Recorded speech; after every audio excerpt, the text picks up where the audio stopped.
우리는 이제 우리 교회 2026년 비전을 가지고 몇 번째 설교하고 있을까요? 몇 번째요? 비전을 가지고 설교하는 게 몇 번일까요? 5번째예요. 송구영신 예배, 주일 예배, 그리고 이번 우리 사경의 3번, 5번째입니다. 우리 주일에는 예배에 대해서 함께 나눴고요. 수요일에는 예수로 살자, 행함에 대해서 나눴습니다. 어제는 예수로 인해서 우리가 세워져 가자는 말씀 나눴고요. 그리고 오늘은 이제 7장 하반절 말씀을 가지고 오늘 마지막 주제인 예수로 자라자는 말씀을 함께 나누려고 합니다. 여러분 2장 6절 7절 말씀 한번 보십시오. 우리의 비전 선구인 이 말씀은 사실은 골로새서 전체의 가르침을 잘 요약하고 있는 구절이라고 말할 수 있습니다. 교회는 사도적 가르침이 굉장히 중요했습니다. 이것은 뒤에서 제가 다시 한번 말씀을 좀 드릴 거고요. 그래서 사도적 가르침의 터 위에 교회가 세워져 왔어요. 그런데 이 사도적 가르침이라는 것도 근본은 예수 그리스도이기 때문에 결국 예수 복음에 합당한 것이 그리스도에게는 가장 중요한 것이라는 의식이 분명히 있어야 합니다. 한번 생각해 보죠. 바른 가르침이 없는데 바르게 자랄 수 있겠습니까? 바른 가르침이 무엇인지 모르는데 바르게 자랄 수 있겠습니까? 이건 불가능한 일이라는 것입니다. 아주 쉬운 예로 어제도 잠깐 말씀을 드렸습니다. 어제 제가 영양이 충분해야 된다고, 예수 그리스도의 영양으로 자라나는 것이 우리가 자라고 세움받는 것이어야 된다고 말씀을 드렸는데요. 만약에 우리가 영양이 바르지 않다면, 뭔가 부족한 게 있다면 어떻게 될까요? 어떻게 될까요? 그 부족한 것에 따라서 몸에 뭐가 생기기 시작해요? 질병이 생기기 시작합니다. 그래서 골고루 영양을 섭취하는 것이 굉장히 중요하죠. 몸의 영양도 그럴 텐데 우리가 아는 진리를 아는 지식은 어떨까요? 우리가 진리를 살아간다는 것은 또 어떻겠습니까? 그 진리의 내용이 바르지 않다고 생각해 보십시오. 우리가 그 진리의 옳고 그름을 제대로 분별하지 못한다고 생각해 보십시오. 그 진리가 나를 사로잡지 않는다고 생각해 보십시오. 그랬을 때 우리의 삶이 어떨지를 생각해 보는 것은 어렵지 않을 것이라고 저는 그렇게 생각해요. 그래서 그리스도인들은 늘 스스로 생각해야 됩니다. 나는 복음의 바른 가르침 위에 서 있는가?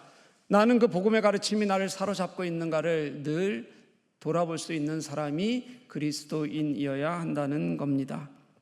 오늘은 내가 아는 이 복음이 참된 그리스도의 복음인가? 라는 것에서 우리가 그 질문에서 먼저 말씀을 시작했으면 좋겠습니다. 여러분들은 누구로부터 복음을 들었건 지금 그 복음의 가르침 위에 있는 사람들입니다. 어떤 이는 복음을 들은 지 얼마 되지 않은 분들도 있고, 또 어떤 이들은 복음을 들은 지 오랜 시간이 된 분들도 있습니다. 어떤 이들은 여러 교회를 다녀본 분들도 있고, 어떤 교회는 어쩌면 어떤 분은 한 교회에서 쭉 자라다가 이곳 독일에서 우리 교회에 오신 분도 혹시 있을지 모르겠습니다. 어쨌든 여러분들은 누구로부터건 그 복음을 들었기 때문에 이 자리에 있는 사람들이라는 것은 분명합니다. 7절 하반절 말씀은 이렇게 얘기합니다. 교훈을 받은 대로 믿음에 굳게 서서 감사함을 넘치게 하라. 이것을 제대로 해석하면 뭐냐면요, 교훈이 여러분들을 믿음 위에서 굳게 세울 것입니다, 이런 뜻이에요. 교훈이 믿음 위에서 여러분들을 굳게 세울 것입니다. 바른 가르침이 우리를 그 가르침 위에 진짜 믿음을 갖게 하고 그 믿음으로 우리를 세운다, 이런 뜻입니다. 바울은 여러분 왜 이렇게 정말로 바른 믿음 위에 서는 것, 바른 가르침 위에 선다는 것을 이렇게 중요시 여겼을까요? 그냥 대충 와서 내가 그래도 예수 믿는다고 얘기하잖아요. 예수 믿는다는 게 다 비슷한 것 같잖아요. 그럼 그냥 교회 다니면 되잖아요. 은혜 받으면 되잖아요. 근데 바울은 왜 이렇게 바른 가르침을 중요시 여겼을까요? 당시 초대교회에도 수많은 이단들이 판을 치고 있었습니다. 이단들이 예수를 믿는 것 같았지만 하나님의 일하심이나 방법이 아니라 교묘하게 세상의 가르침을 하나님의 가르침으로 둔갑시키고 세상이 듣기 좋은 것들이 예수 그리스도의 길인 양 가르치는 일들이 수없이 많았습니다. 그리고 그런 가르침의 대부분은요, 참 가르침이 아니다 보니까 교묘하게 사람들을 잘못된 곳으로 이끌어가서 인간성을 상실시키거나 아니면 도덕적 타락으로 이끌어가는 일들이 수없이 많았습니다. 그래서 고린도 교회 같은 경우를 보면 그곳에 얼마나 성적인 타락이 난무했는지를 우리는 말씀 속에서도 잘 알 수가 있습니다. 그래서 초대교회에서도 진실한 사도적 가르침이 굉장히 중요했고요, 이 사도적 가르침을 더 정확하게 가르치는 것, 더 멀리 교회가 있는 모든 곳에 가르치는 것이 너무 중요한 그런 사명이었습니다. 신앙의 심장과도 같은 그 중요한 교리가 만약에 왜곡되거나 주님의 가르침이 훼손되어서 잘못 전달된다면 그것은 너무도 큰 문제이기도 했고요, 결과에 따라서는 우리가 믿고 있는 예수 그리스도나 신앙 자체가 거짓이 되기도 하기 때문에 그렇습니다. 그래서 오늘 7장 하반절 말씀대로 오늘 말씀에서는 가르침을 받은 대로 믿음에 굳게 서라고 할 때 이 믿음에 굳게 서다라는 것을 굉장히 강조하고 있는 거예요. 그런데 이 여러분 굳게 서다는 것은 우리가 정말 서 있는 행위, 이걸 굳게 하라는 뜻이 아닙니다. 이 말씀은 뭐냐면 믿음이 좋다 나쁘다, 믿음이 든든해야 한다는 것을 말하는 것이 아니라요, 우리가 받은 가르침의 내용, 그 가르침을 받은 내용을 바르게 알아서 나의 것으로 받아들이고 그 가르침에서 흔들리지 말아야 한다, 이런 뜻이에요. 그러니까 굳게 서 있다는 이 말씀에는 내가 얼마나 든든하게 서려고 애쓴다기보다는 얼마나 더 좋은 가르침에 내가 분명하게 서 있는지, 참된 가르침에 서 있는지를 말하는 그런 구절이라는 거예요. 그리고 어제 말씀드린 적이 있습니다. 이 굳게 서다라는 게 어디에서 사용하는 용어라 그랬는지 혹시 기억하십니까? 전혀 안 나요? 법정 용어. 예, 기억나는 사람 없어요? 이렇게 몇 분밖에는? 법정 용어 다 아는 거죠? 모르는데 안다는 듯한 대답이 하는 거죠 지금. 네, 법정 용어라고 어제 그랬어요. 여러분, 이게 뭐냐면 흔들리지 않는 굳은 판결, 완전한 판결을 말할 때 쓰던 단어였어요. 그 얘기가 뭐냐면 판결이 완결되었다, 이런 뜻입니다. 여러분, 우리나라는 3심 제도를 가지고 있죠? 그럼 마지막 3심이 어디서 해요? 대법원에서 3심을 다 지나서 대법원 판결에서 이것은 흔들리지 않도록 완전히 더 이상은 누가 판결하지 못하도록 판단되었다라고 사용할 때 이 굳게 서다라는 단어를 사용하고 있다는 겁니다. 여러분, 이걸 생각하면서 한번 말씀을 들어보십시오. 우리에게도 마찬가지라는 겁니다. 신앙의 바른 가르침에 서지 않고 이 바른 가르침에서 만약에 우리가 흔들리기 시작하면 우리의 신앙이라는 게 여러분 얼마나 왜곡될 수 있는지를 너무도 잘 보여주고 있는 것이기 때문에 그렇습니다. 저는 우리가 지금 예수 믿고 그리고 복음을 들었다고 말하는 진짜 복음에 대해서 알고 있는 것 중에서 예수 믿으면 구원을 얻는다, 이 이론 빼놓고는 여러분 나머지는 우리가 다 왜곡시키고 우리 마음대로 만들고 그렇게 해가는 것이 아닌가라는 생각이 좀 들어요. 얼마나 많은 사람들이 여러분 성경을 자기 멋대로 자기 생각대로 해석하는지 모릅니다. 그리고 그게 맞다고 우겨대요. 아무리 제대로 가르쳐 주려고 해도 들을 생각이 아예 없는 사람들이 너무 많아요, 진짜로요. 그보다 더 중요한 것은 복음을 제대로 이해하고 있느냐여야 하는데 우리는 그 부분에 있어서 너무 나의 생각과 그저 구원받았다는 것 하나가 우리 복음의 전부인 것처럼 생각하고 살아가는 사람들이 너무 많다는 거예요. 사실 초대교회에서도 여러분 여기에서 가장 먼저 문제가 시작됐었어요. 제가 목사가 되고 보니까 여러분 세미나 이런 게 너무 많더라고요. 한국에서 제가 처음 이제 신학을 시작했을 때 처음에 80년대 90년대 초로 넘어가면서 정말 세미나가 많았어요. 근데 그 세미나들의 종류의 대부분은 한 10년은 계속 어떤 세미나였냐면 교회 성장 세미나, 부흥 세미나였어요. 여러분 들어보셨습니까? 그게 90년대에 모든 지역에 판을 쳤어요, 아주. 여러분, 이게 무슨 뜻이냐면 우리가 복음을 가르치려고 교회들이 애를 쓰고 목사들이 몰려다니는 게 아니라 기술을 배우려고 몰려다니는 거예요. 그게 우리가 90년대 교회가 성장할 때 어떻게 하면 우리 교회도 더 성장시킬까 생각하면서 몰려다니던 목사들의 모습이었다고요. 여러분, 어디에서 이것저것 배운다고 세미나 한다고 그런데 많이 갈 필요 전혀 없습니다. 내가 정말 뭔가 배우고자 하면, 배우고 싶으면 정말 하나님을 알기 위한 배움인지, 예수께서 이루신 복음에 대한 정말 제대로 가르쳐주기 위한 복음인지, 그리고 그 진리에 흔들리지 않는 신앙으로 내가 서기 위해서 그렇게 그것을 배우려고 하는지, 여러분 그것에 먼저 분명한 나의 대답이 있어야 해요. 다른 거 배워서 뭐 하게 해요? 복음을 모르고 복음을 왜곡시키는데 다른 거 배워서 뭐 하게 해요? 우리가 진짜 사모하고 찾아야 하는 건 내가 정말 진리에 대한 성숙한 이해가 있는지, 그래서 그것 때문에 내가 주님 앞에서 늘 그 진리 때문에 내가 주님을 바라보고자 하고 그 진리 때문에 주님 앞에서 내 가슴이 뛰는지, 이게 먼저 여러분 돌아보아져야 돼요. 우리가 아는 구원의 진리가 무엇인지를 분명히 알고 있는가? 그래서 그 구원의 진리가 예수께서 하나님이신 분이 이곳에 성육신하여 오셨고 우리를 위해 십자가에 죽으심으로 말미암아 우리를 다시 그 대속의 힘으로 구원하신다는, 이게 복음인데, 우리는 이 복음을 아는 것 같지만 이 복음을 자꾸 내게로 가져오면 복음은 있는 것으로 그대로 두고 내 삶의 모습이나 내 생각이나 가치는 자꾸 다른 데로 가져가는 것을 너무 당연하게 여기고 살아왔단 말이에요. 골로새 교회도 여러분 마찬가지였습니다. 그것에 대해서 그들도 알았는데 어느새 그들 속에는 다른 사상들이 들어왔어요. 다른 이야기들이 들어왔어요. 그들 눈에 보기에 좋은 것들이 들어왔어요. 그래서 그들의 신앙이 왜곡되고 그들의 신앙에 문제가 생기는 일들이 그들에게도 똑같이 생기기 시작됐다는 거예요. 여러분, 사도 바울이 골로새 교회에 편지를 보내면서 뭐라고 얘기했냐면, 너희들이 처음 들은 복음, 이 복음을 붙들으라고 얘기해요.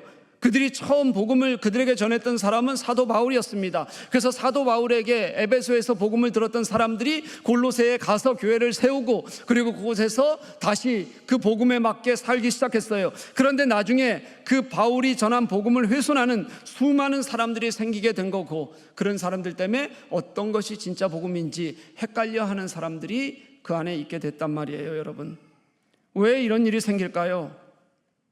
저는 예수님의 복음을 머리로 지적으로 받아들이면서 그게 다인 것처럼, 그리고 그것을 아는 것처럼 생각하는 우리의 태도에 있다고 생각해요. 머리로는 아는데 이 예수 그리스도의 복음에 대한 갈망이 우리 속에 없는 겁니다. 내가 참된 예수의 가르침에 대한 갈망이 없고 그 예수께 나아가고자 하는 결단이 없는데, 내가 그 안에서 정말 하나님이 내게 무엇을 하실지에 대해서 내가 그 복음 때문에 살아가는 힘이 없는데, 그저 우리는 그럼에도 불구하고 신앙을 말할 줄은 알아요. 교회를 말할 줄은 알아요. 그리고 그렇게 괜찮다고 여길 줄 알아요. 여러분, 이건 굉장히 위험 신호예요. 정말 큰 위험 신호예요. 그런 게 자꾸 더해지잖아요. 그러면 그 신앙을 그렇게 하찮은 것으로 여기게 되고 예수 그리스도의 복음에 대한 진실함이 없이도 우리는 신앙을 살고 있는 것처럼 착각하게 될 가능성이 굉장히 크기 때문에 그렇습니다. 복음은 진짜 그 내용을 바르게 알아야 하고요, 그 모든 신앙의 과정은 그 복음의 기초 아래서 내가 복음 때문에, 그래서 이 복음으로 살아가고 있다는 것을 우리가 깨달을 때, 그때 이 교회는 정말 주님이 일하시는 교회가 되고 주님이 말씀하시고 역사하시는 교회가 되는 겁니다. 그때 그 복음과 함께요, 그 복음의 주인이신 예수 그리스도와 함께 참된 성장이 각 사람에게도 그리고 교회에게도 일어날 수 있는 겁니다. 여러분, 제가 어제도 말씀을 좀 드렸어요. 진짜 복음을 얘기하지 않고 진짜 복음은 감추고 좋은 것으로, 듣기 좋은 것으로 했더니 교회가 어떻게 됐다고요? 성장했다고요. 진짜 복음을 말하려 치면 불편해하고 힘들어하고, 그래서 제발 그런 얘기를 하지 말라고 얘기하고, 그 예수 그리스도를 분칠하고 십자가에서 끌어내려서 좋은 옷 입히고 그리고 성령하고 그랬더니 그 교회가 어떻게 됐다고요? 성장했더라고요. 여러분, 우리는 이게 복음인 줄 알고 살아가고 있는 것은 아닌지 돌아볼 수 있어야 해요.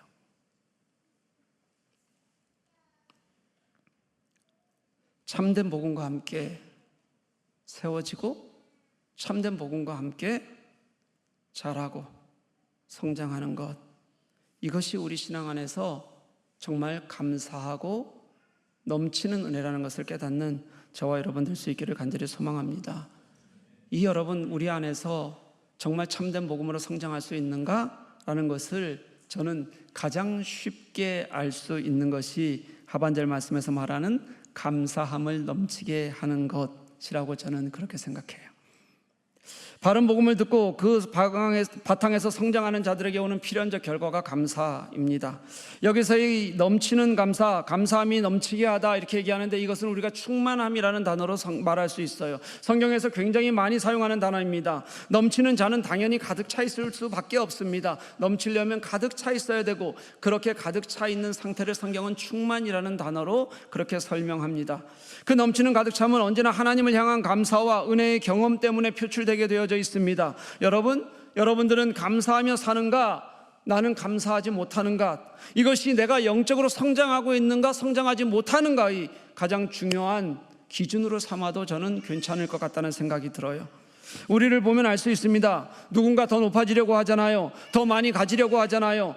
그리고 더 많이 내가 누리려고 하잖아요. 그럼 그만큼의 노력이 필요해요. 얻으려면 그만큼 노력하지 않고는 얻을 수가 없습니다. 그 노력에 맞는 결과를 얻기 위해서 애쓰다가 만약에 얻지 못하잖아요. 그럼 우리 속에 뭐가 생기기 시작하냐면 실망과 원망이 생기기 시작해요. 대부분의 실망과 원망은 내가 더 나아지려는 것에서, 내가 무엇인가 더 얻으려는 것에서, 붙잡으려는 것에서 생기기 마련이에요. 여러분, 우리에게 이런 원초적인 욕망이 있고, 이게 채워지지 않으면 우리는 실망하게 되고 원망이 돼요. 이때 그 실망은 자신을 향하게 되고요, 그리고 원망은 하나님을 향하게 될 때가 많습니다. 그러니 그들은 은혜라는 가장 중요한 복음적 기반을 떠나게 돼요. 하나님을 원망하면서 거기서 머물러 있을 수는 없거든요. 그렇게 하나님을 떠나면서 점점 더 감사가 사라지게 됩니다. 불평, 불만을 영혼까지 갉아먹게 하는 것인데도 불구하고 그것을 아무렇지도 않게 그저 교회에서도 괜찮다고 여기면서 하게 될 수밖에 없는 게 우리의 모습이라는 거예요. 하지만 감사는 신앙 성장의 근본적인 도구입니다. 감사가 터져나오는 것은 우리 안에 성령이 계시다는 증거이기도 하고, 감사의 언어에는 늘 하나님이 얼마나 선하신 분이신지, 하나님이 얼마나 좋으신 분이신지를 말해야 하기 때문에 그렇습니다. 감사하려면 영혼이 맑아져야 합니다. 하나님을 선대하는 마음이 있어야 합니다. 하나님을 의지하는 마음이 있어야 합니다. 하나님을 바라볼 수밖에 없습니다. 그런 신자는, 감사하는 신자는 자라지 않을 수가 없습니다. 영적 성장이라는 것, 예수 안에서 자란다는 것은 예수를 제대로 안다는 것이고, 그 은혜의 기반 안에 나를 세운다는 것이지만, 그 은혜가 내 삶 속에서 드러나기 시작하면 그 삶은 주님 안에서 감사하지 않을 수 없다는 것을 성경은 우리들에게 늘 가르쳐주고 있습니다. 그래서 감사로 충만한 것은 예수로 충만한 것이고, 그리스도의 영으로 충만한 것이고, 그리고 그 안에서 우리가 다시 세워지고 성장할 수 있다는 것을 분명히 가르쳐주는 말씀이기도 하다는 거예요. 사랑하는 교회 여러분, 여러분 감사하며 삽니까? 감사하며 살아요? 네, 감사하셔야 돼요. 안 하는 건 여러분 굉장히 무서운 일입니다. 왜 같은 교회를 다니고 같은 교회 환경을 다 갖고 있는데 누구는 그렇게 감사하고 기쁜데 누구는 늘 불만인 사람, 그런 사람들이 또 있을까요? 여러분 왜 그럴 것 같아요? 신앙에 불만이 많은 사람들이 있어요. 불만이 많이 있을 수 있어요. 여러분 있을 수 있죠. 살아가면서 불만이 없을 수는 없겠죠. 하지만 내가 늘 그런 사람들이 있어요. 늘 그런 사람들. 이건 간단해요. 그 안에 예수가 계시지 않는다는 증빙이에요. 여러분, 예수 복음의 진리가 나를 사로잡지 않고 있다는 거예요. 여러분, 아무리 내가 신앙에서 나은 척하고 내가 말씀을 읽는 것 같고 기도하는 것 같아도 내 마음에 감사가 없이 늘 불평분만이 있으면 진짜 내 안에 예수가 진짜 계시는가, 내 안에 계신 예수가 참된 나를 위해 죽으시고 나를 구원하신 예수신가, 여러분 돌아볼 수 있어야 해요.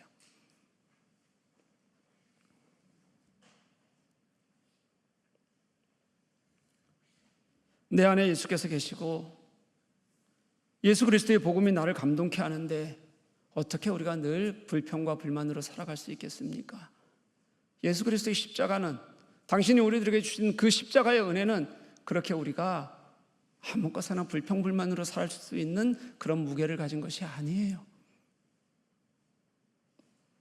우리를 위해 죽으시기까지, 십자가에서 죽으시기까지 자신의 모든 것을 하신 그 하나님의 사랑하심이 어떻게 우리의 작은 것에 늘 불평불만으로 교회에서도 하나님의 신앙을 살아가면서도 그렇게 살아가게 할 수 있겠냐고요. 그건 예수를 제대로 알지 못한다는 것을 분명히 보여주는 거예요.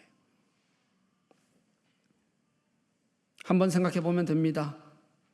내가 진짜 주님이 원하시는 그 구원의 복음 앞에 서 있는지, 그리고 그 삶을 살고 있는지, 그래서 내가 진짜 성장하고 있는지 여러분들의 입술과 마음의 감사를 통해서 여러분 분명히 알 수 있습니다. 바울은 감사한다는 표현을 참 많이 쓸 뿐만 아니라 감사하라는 권면을 참 많이 했습니다.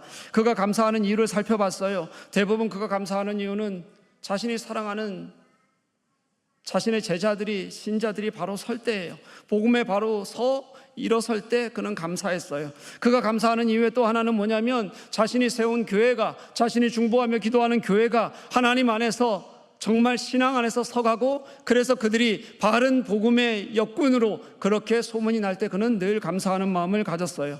골로새서를 보니까 이 4장 안에서 감사가 6번이나 나오더라고요. 그리스도인의 삶이라는 것이 그렇습니다. 그것이 무엇인지 분명하게 보여주는 겁니다. 감사는 복음과 복음으로 자라는 것에 대한 신자의 응답이라고 저는 그렇게 생각해요. 우리가 정말 하나님 안에서 하나님의 주신 은혜로 내가 주님을 믿는 믿음으로 신자로 살아간다면 내가 어떻게 헌신하며 살아갈까? 내가 어떻게 세워져 갈까? 그걸 고민하기 전에 내 입술에, 내 마음에 정말 그 예수 그리스도의 복음에 대한, 내가 오늘 살게 하는 그 힘에 대한, 그리고 오늘도 내게 일용할 양식을 주시는 하나님에 대한 감사가 있는지 돌아보면 분명히 알 수 있어요. 굳이 다른 것에서 찾지 않아도 괜찮습니다. 그때 우리가 주님 안에서 자라가고 있구나, 그리고 주님 안에서 세워져 가고 있구나, 우리가 함께 교회가 같이 우리가 성장해 갖고 있구나라는 것을 신앙 안에서 볼 수 있게 됩니다. 요한복음 14장 8절에서 11절 말씀을 보면 이런 말씀도 있습니다. 8절 말씀에 빌립이 이렇게 얘기해요. 아버지를 우리에게 보여주십시오. 예수님께 그렇게 얘기해요. 9절 말씀에서 이렇게 말씀하십니다. 너희가 이렇게 오래 보았는데 알지 못하느냐? 나를 본 자가 아버지를 본 것이다. 예수님의 말씀이에요. 그리고 그들이 그럼에도 불구하고 알지 못했다고 얘기했더니 11절 말씀에서 이렇게 말씀하십니다. 내가 행하는 그것으로 말미암아 나를 믿어라, 그렇게 말씀하세요.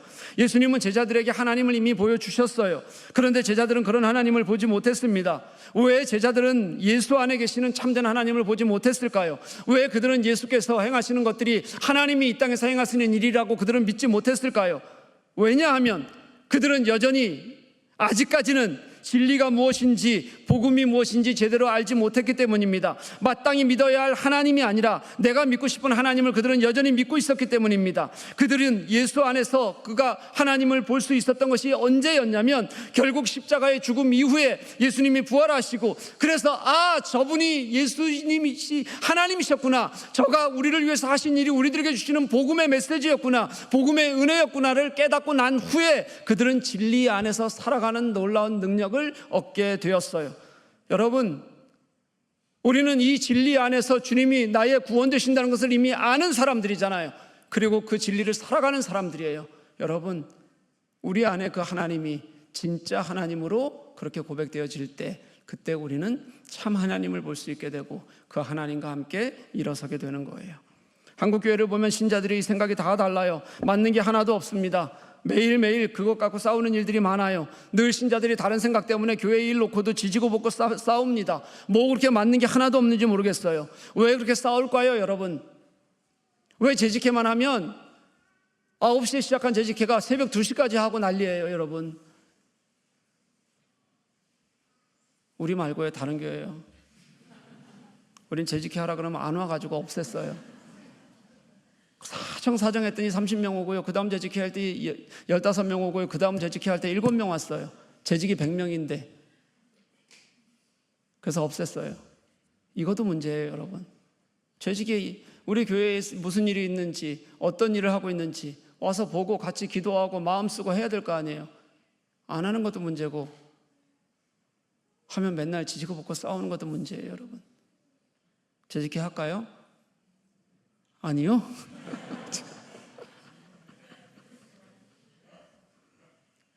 왜 그럴까요? 왜 싸울까요?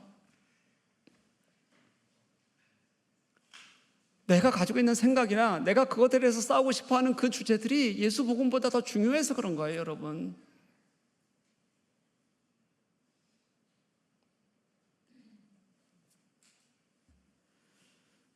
우리가 12월 마지막 주에 예수님의 마지막 만찬에 대해서 제가 설교를 했어요.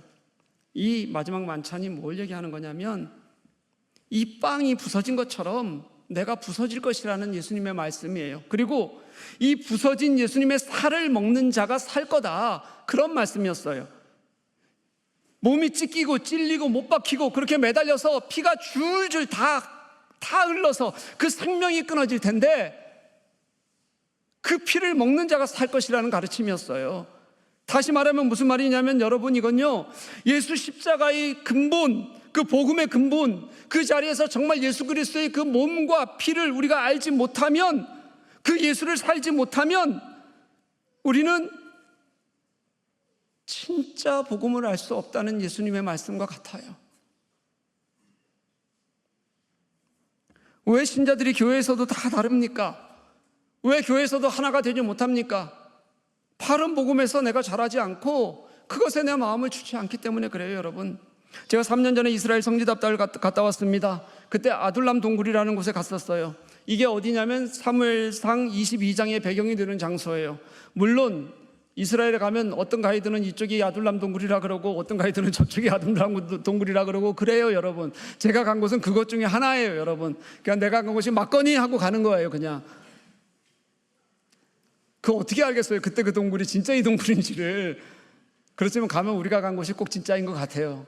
그러니까 진짜라고 믿고 가는 거예요.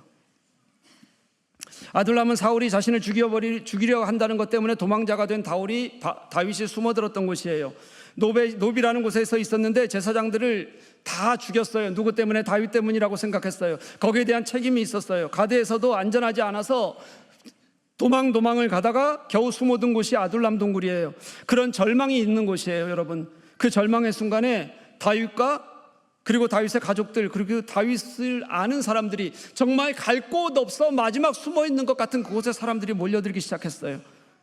그때 그 몰려든 사람들이 어떤 사람들이었냐면 환난 당한 사람들, 빚진 사람들, 억울한 사람들, 이런 사람들이 그 자신의 그 고난과 어려움에서 다시 회복하고자 하는 마음으로 그렇게 그 아둘람 동굴로 모여들었어요. 그래서 400명 정도가 모였습니다. 이곳에서 다윗의 세력이 시작되고 그 사람들이 결국 다윗 왕국의 시초를 이루는 놀라운 역사를 이루게 돼요.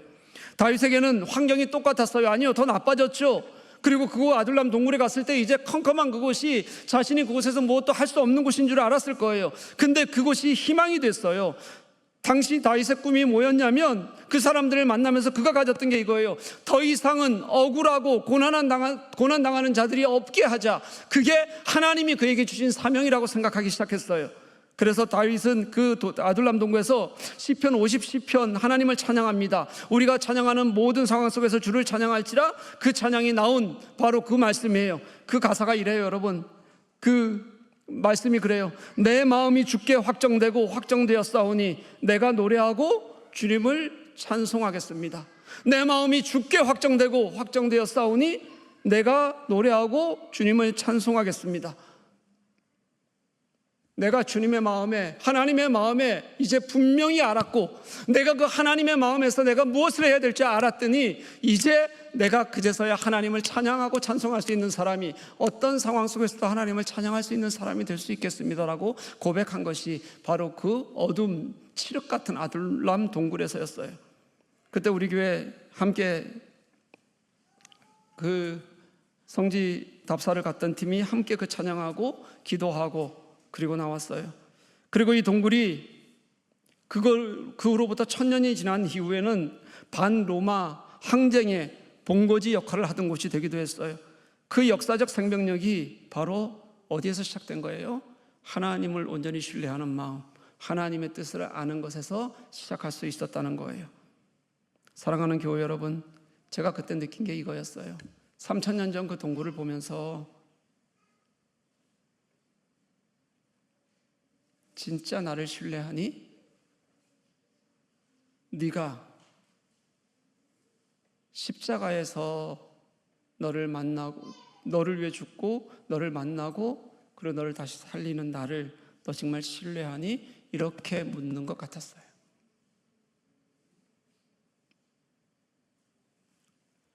여러분, 요한복음 13장 31절에서 33절 말씀을 보면 예수님이 예수님의 영광과 하나님의 영광을 선포해요. 뭐 크게 선포하는 게 아니라 말씀으로 선포하는 거예요. 근데 그게 어디에서 이어서 나오는 말씀이냐면 가룟 유다가 예수님을 팔기 위해서 이제 마지막 만찬을 하다가 몰래 어둠 속으로 사라지는 장면에 이어서 나오는 것이 예수께서 이제 예수님의 영광이 드러나고 하나님의 영광이 나타날 것이다 라고 그렇게 말씀하시는 장면이 있는 거예요. 다시 말하면 여러분, 이 영광, 그저 이제 조금 있으면 예수님은 십자가에 죽게 될 텐데 그 사람이 어둠 속으로 사라지고 그 영광을 선포한다는 얘기는 무슨 뜻이냐면 그 영광은 십자가의 영광이란 뜻이에요. 어떤 지도자가 이런 어려운 상황에서 영광을 선포하겠습니까? 이게 우리가 알고 있는 영광의 아이러니예요. 예수님이 말씀하시는 영광은 하나님이 이 땅에 내려오셔서 얻는 영광이고요, 하나님이 죽어서 얻는 영광이고요, 십자가의 그 고난을 통해서 얻는 영광이었어요. 주님을 제대로 알지 못하군요, 주님을 제대로 믿지 않고서는요, 그 주님을 신뢰하지 않고서는요, 그 주님의 복음이 무엇인지 제대로 알지 않고서는 절대 우리가 진실하게 맞이할 수 없는 영광이 바로 이 십자가의 영광이라는 것을 주님은 그 말씀 속에서 우리들에게 분명히 가르쳐 주는 거예요. 여러분, 내가 왜 진짜 십자가를 마주하지 못하는 줄 아십니까? 그게 내게 왜 영광이 되지 않는 줄 아십니까? 나는 주님처럼 그 주님의 마음을 여전히 거부하기 때문이에요. 한국교회가 질타를 당하고 있어요. 우리 한국교회가 숫자가 적어서 질타당하는 거 아닙니다. 한국교회가 돈이 없어서 질타당하는 거 아닙니다. 한국교회 돈 많아요, 여러분. 대형 교회들만요. 그들은 돈이 넘쳐나서 주체하지 못해요. 무슨 교회들이 몇천 명만 되면 재산이 몇천억, 1조씩 가지고 있어요. 몇 조씩 갖고 있는 교회들도 있어요, 재산을요. 돈이 없어서 한국교회가 질타당하는 거 아니에요. 예수 복음에 제대로 서서 자라지 못했기 때문에 그 복음의 예수 그리스도가 우리에게 진짜 복음이 되지 못했기 때문에 그래서 한국교회가 질타를 당하는 거예요. 다 왜곡시켰어요. 다 인간 중심으로 만들었어요. 다 우리 잘 먹고 잘 사는데 예수 그리스도를 이용하기 시작했어요. 그러고서도 우리는 깨닫지 못해요. 그리고 그곳에 은혜가 있다고 얘기하고 그곳에 예수님이 있다고 얘기하고 그러고 살아요. 하나님 나라는 큰 건물이나 눈에 보이는 곳에 있지 않는다고 수없이 말씀해 주셨어요. 우리에게 예수가 계시지 않아서 우리에게 하나님 나라가 없는 것이지, 우리에게 참된 복음이 없어서 그래서 예수가 없는 것이지, 건물이나 눈에 보이는 것이 없어서 그래서 교회가 어려움을 당하는 것이 아니라는 거예요. 참된 복음을 아는 사람들, 참된 복음의 진리를 온전히 깨달으려고 애쓰는 사람들, 그 복음이 나를 감동시키는 사람들, 그리고 그래서 그 복음 안에서 다시 일어서려고 애쓰고 마음 쓰는 사람들, 그렇게 주님 안에서 자라가는 사람들이 있을 때 한국교회는 다시 회복하고 저는 하나님 은혜 가운데 성장할 수 있을 것이라고 그렇게 믿습니다. 사랑하는 교회 여러분, 우리 참된 진리의 복음이 우리의 것이 될 수 있도록 갈망하고 소망하는 저와 여러분 될 수 있기를 간절히 소망합니다.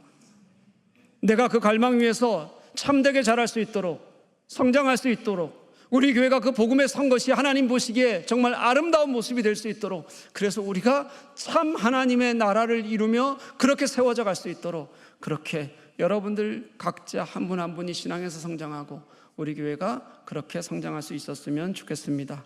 그리고 우리가 이렇게 잘하고 있다는 것, 수없이 많은 방법으로 우리가 증명해낼 수 있겠지만 당장 눈앞의 것으로는, 나를 알 수 있는 방법으로는, 여러분들이 서로 우리가 함께 할 수 있는 방법으로는 서로 감사함으로 그렇게 함께 세워져 가는 것으로 증명할 수 있었으면 좋겠습니다. 그렇게 예수 그리스도가 우리의 참된 자람의 성장의 뿌리가 되고 힘이 되는 저와 여러분 될 수 있기를 주님의 이름으로 간절히 축복합니다. 함께 찬양하시겠습니다.